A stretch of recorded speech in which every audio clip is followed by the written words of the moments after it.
Hey guys, welcome to Breaking Servers, the podcast where we interview streamers and members of the Rust community.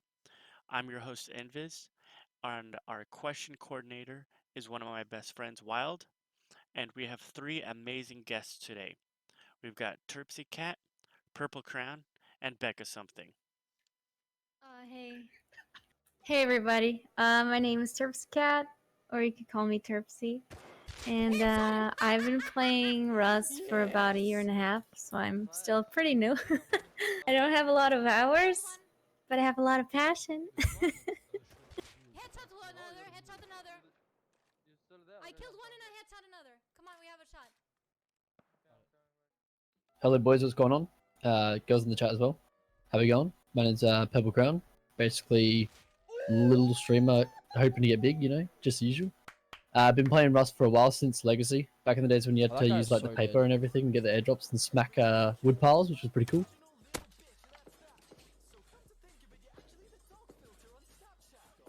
My name's BeccaSomething. I stream mainly Rust. I started Rust in like 2016 with the XP system. I'm glad it's gone because that was pointless, basically. Yeah. I do miss like hiding your TC somewhere randomly in the honeycomb though. That was that was fun. I've basically described myself as a PvPer to role players and a role player to PvPers. That was timed really well.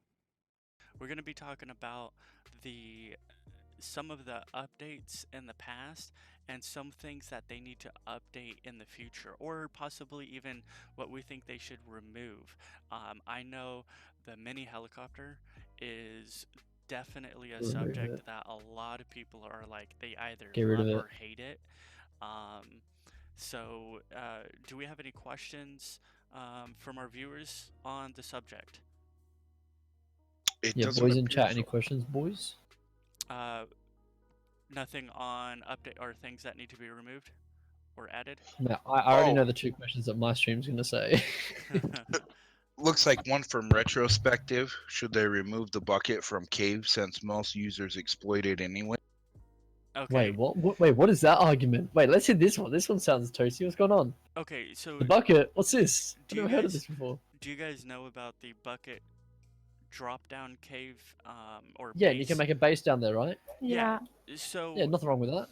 As a host, I think that back in the day before they changed the electricity thing, I think that it was too overpowered because for instance, Wild Fallen Princess and I used one of those caves and we had 5 layers of armored honeycomb walls, fully decked out armored walls, and we were getting raided. I wasn't even online. I was at work. On the phone, I hop on Discord and they're telling us we're getting raided. Oh my gosh, let's see how far they get. They used 83 rockets and they still couldn't get in. They ran out of rockets. They left to go get more. Wild and Fallen went around and put all the walls back up. They then came, saw that the walls were back up, and disconnected and left. So it is way too OP, and I feel that the other side was not accessible at that time. I feel that it's more reasonable now, more accessible now, because you can't just simply have a turret overlook the bucket drop. Because it requires electricity. Now, I put out a video going over how to change that and how to get electricity to the turret and have it work beautifully. But there's a lot of components that you need in order to get that working. So that's why I don't feel it's too OP now. If you're going to put forth the effort, I think you deserve it. But what do you guys think? Do you guys think that that specific spot is just too OP where people can exploit it and use it as like their bunker to hold all of their main loot and then have a base up above that is kind of dinky that they just play out of? What do you guys think about that? I don't think it's too OP. I mean, it's everybody has the same shot at it. You just gotta get there. I mean, and then everybody else has to deal with it.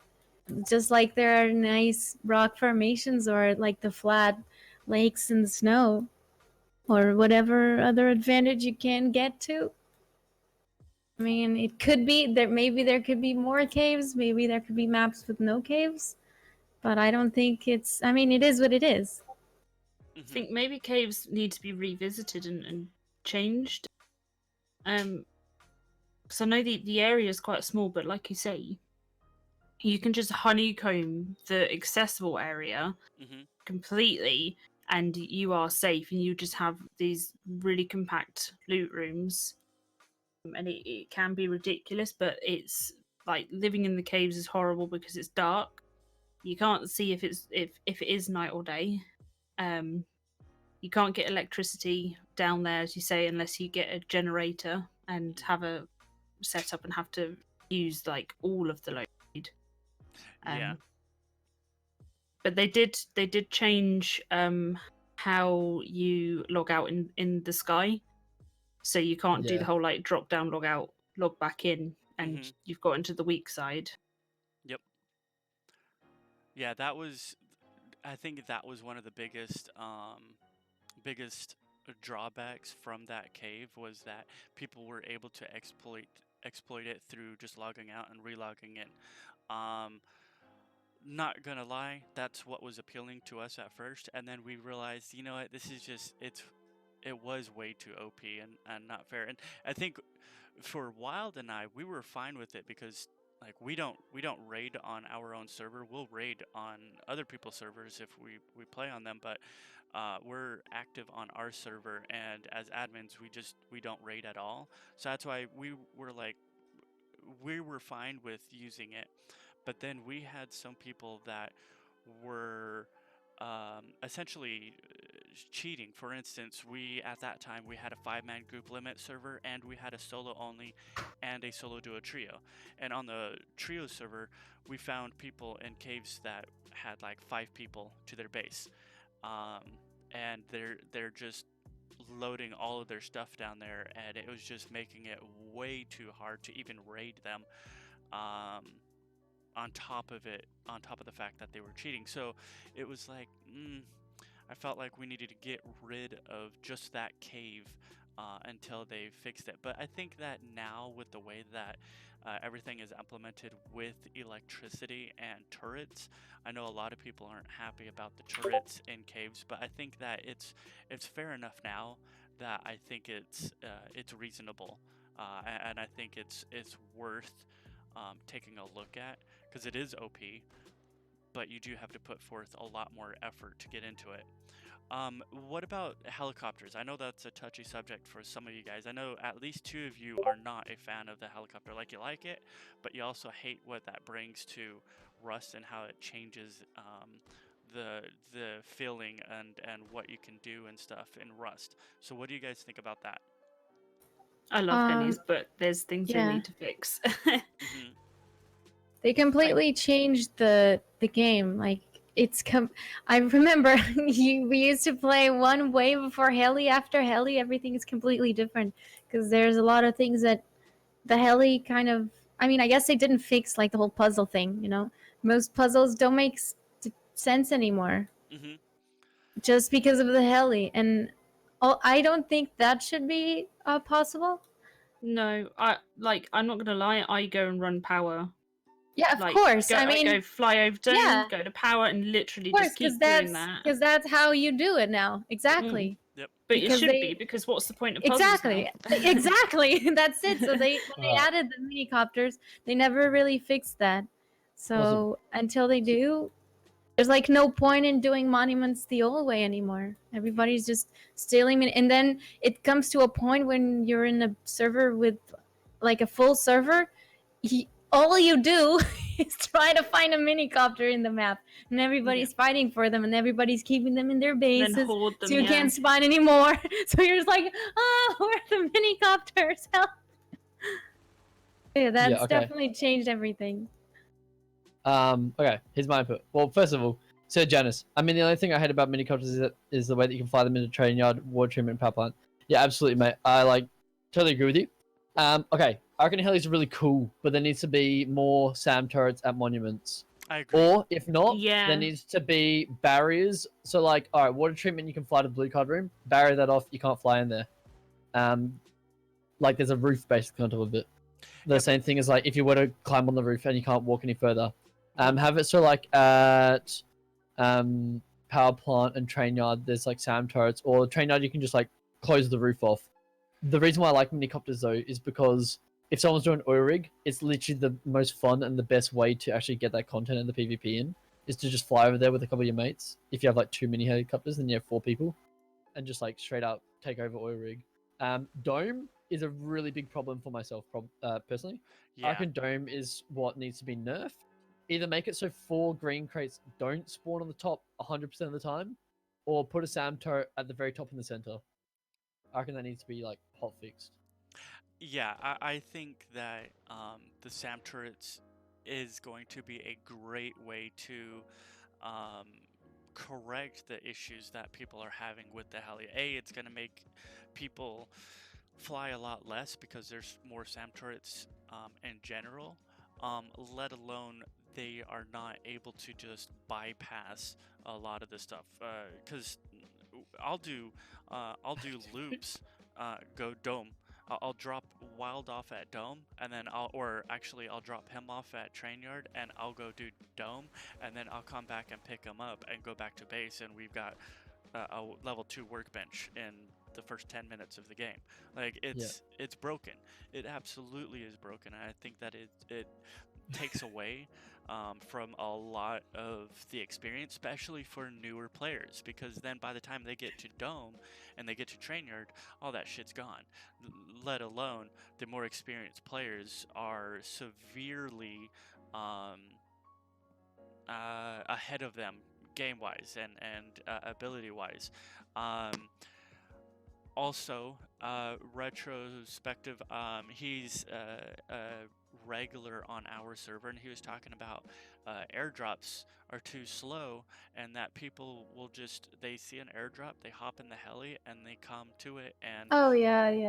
it's a big pain in the ass. What do I you mean? think You because can't loot from the sky anymore, though. Yeah, you can't yeah, anymore. you I've can't. got a clip of like getting my friend to hold on top of it because you can't live anymore.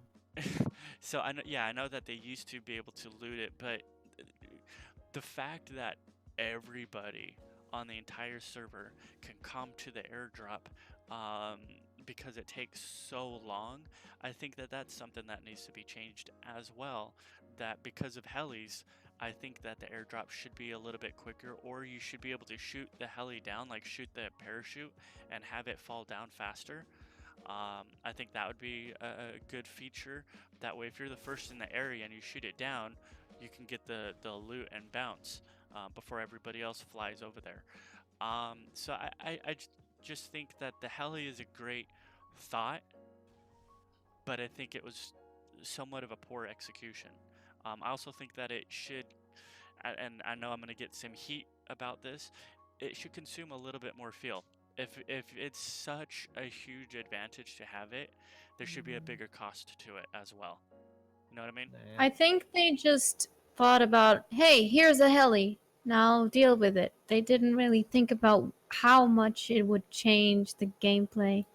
Yeah. Just So making that's- the SAM site slightly cheaper, because most people don't want to bother with it because it's cheap. Like it's not cheap. I mean, sorry. And a lot of people still have no idea how to do the electricity. They've just literally thrown electricity and then gone, there you go. Do it. What I reckon. So like, put a SAM site in every single monument, like every single one. Have it though that it's a very decreased range to the point where you literally have to be like at the monument, like almost on top of it to get shot. Make the base SAM turrets be the same same range, if not increase it a little bit. And in that way, have it also require less power, but the rockets cost more to make. Yeah, the rockets are super cheap to They're make. so cheap. The However, to be getting honest, it is a pain. dodging the rockets is very easy. Yeah. You just have to spin. and you dodge every single rocket. Oh, that's Fly a lot more. fast. Fly fast or spin around, and then you can't Yep. hit you. Fly home. Easy. Literally.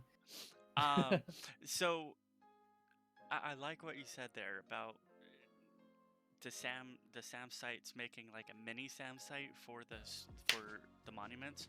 Kind of like how they have SAM sites on launch site. Just implement that same platform on all of the other monuments, but on a lower scale. I like that, because then that you don't have to worry about, oh, I'm a mile away from Dome, I'm just trying to fly by, and I'm still getting wrecked by SAM sites.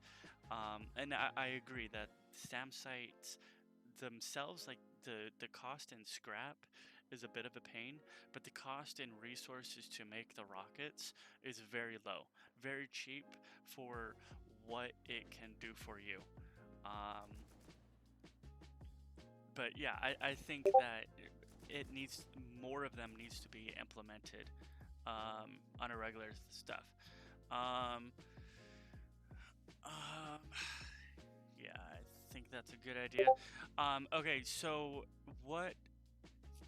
Oh, we have more comments. Are you talking about like ones that you got on a list, or are you talking about chat? Because I know exactly what chat's gonna ask you if you ask them questions. No. Okay, here I'm gonna ask the question for them because they're dying for me to say it. Okay. Guys, do you wash your feet when you're in the shower? What? Answer honestly. Yes. You do. Okay, cool. How about you, Terp? So I already know random. Becca's answer. Yes. Okay, cool. It's a 50-50, boys. There's your answer. So random. That is insanely random. No, we've been talking about this for like the past 3 streams.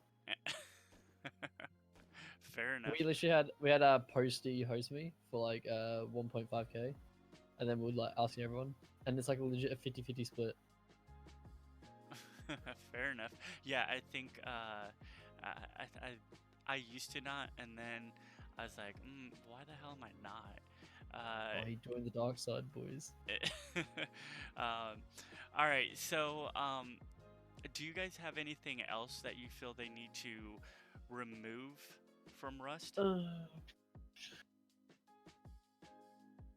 AKs, I'm joking. I was thinking that, and I was like, no. Okay, Surgeon Scrubs are pretty overpowered, to be honest. Don't know if you guys agree. Really? Yeah, no, Oh, I'm not even joking though. I don't care about. I mean, they're not really that great. Like I They're have them, slightly worse than Hazmat, aren't they?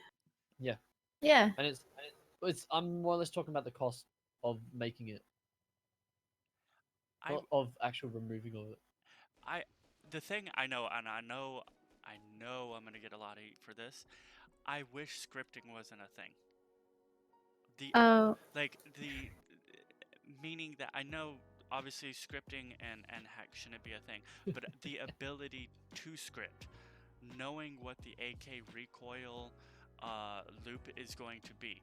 I wish that it was a little bit more random. Perhaps that there was 4 different spray patterns or 5 different spray patterns, and every time you hold down the trigger, you might get a little bit of a different spray pattern each time, just so that it's not something that you can just quickly memorize or easily memorize. And I say easily loosely because it's still not easy to do.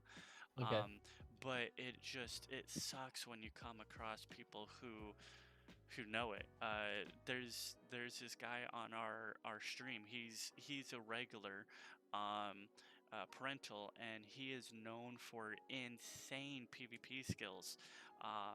He is a boss when it comes to that stuff, and he knows, like, he's not cheating. People think he is, but he's not. He just knows his stuff really well, and I wish that that was not something that was a thing.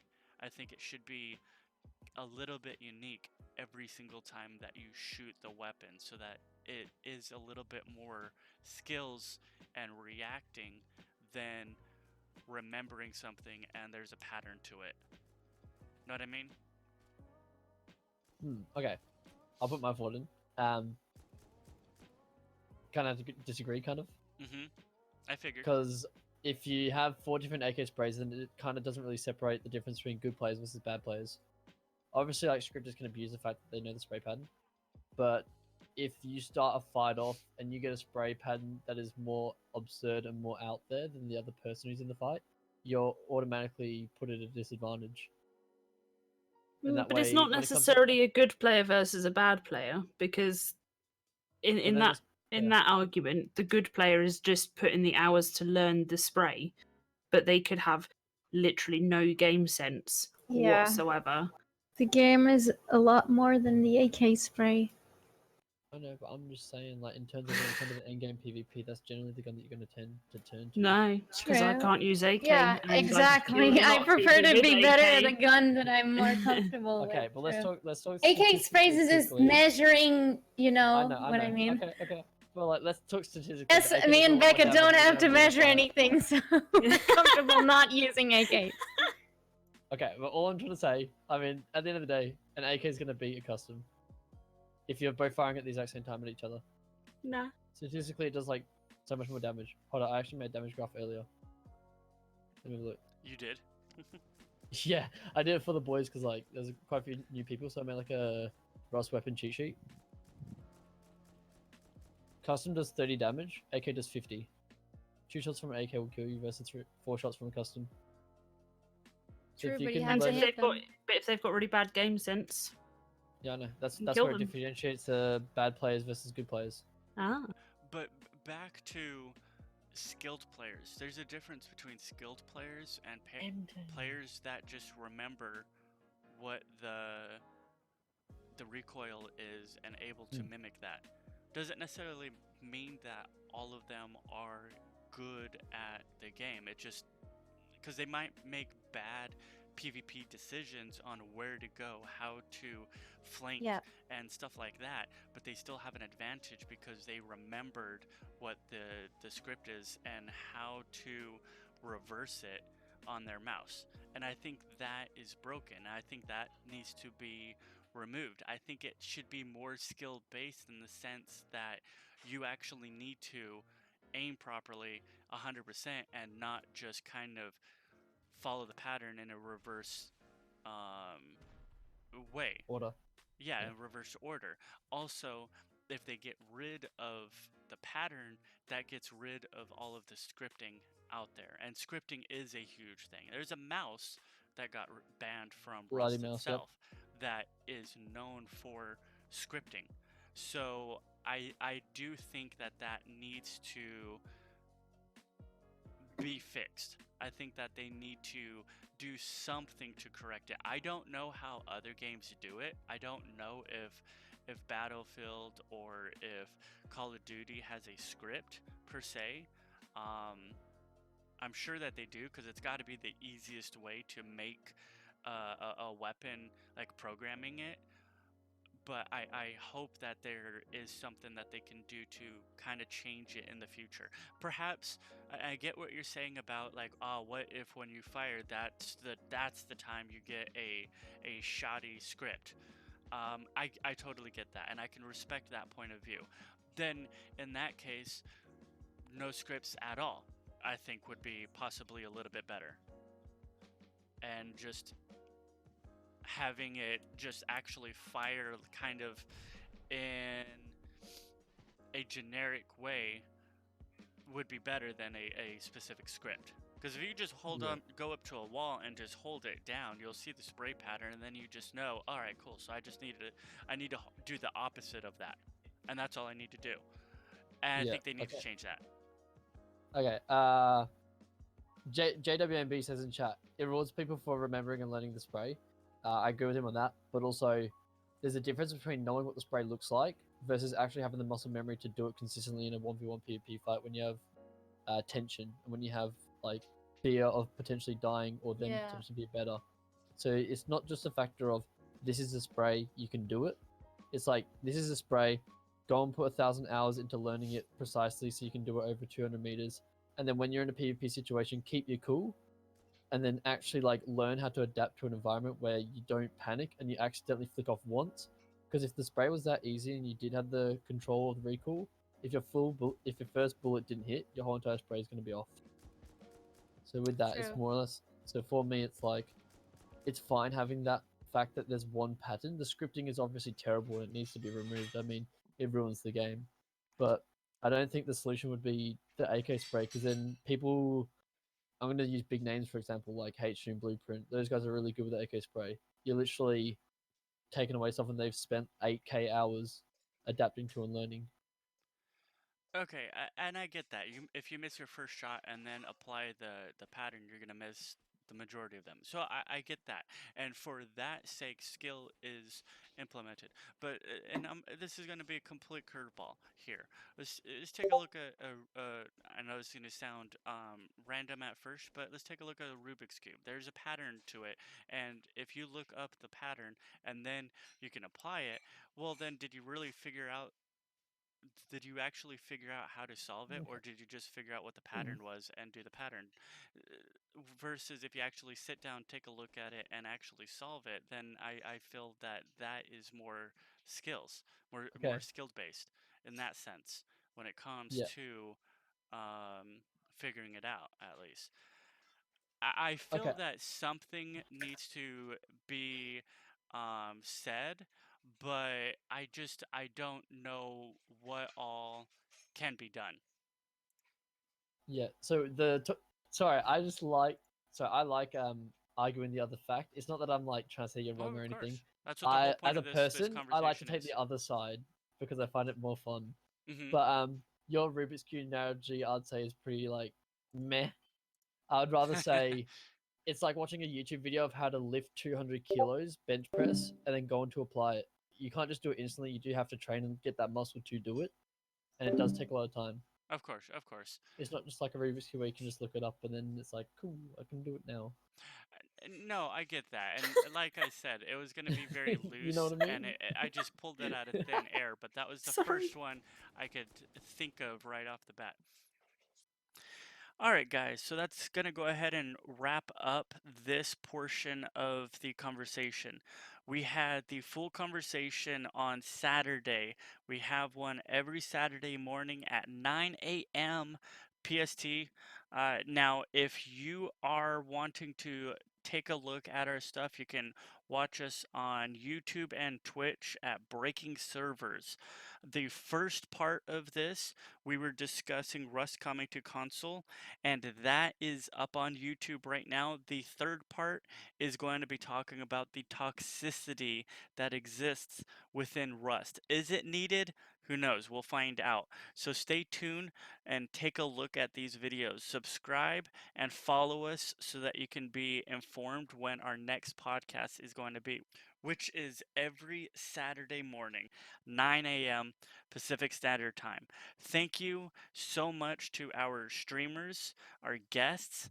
We've got PurpleCrayonnn, we've got Terpsicat, and BeccaSomething. A huge shout out to them. You can find them on YouTube and Twitch.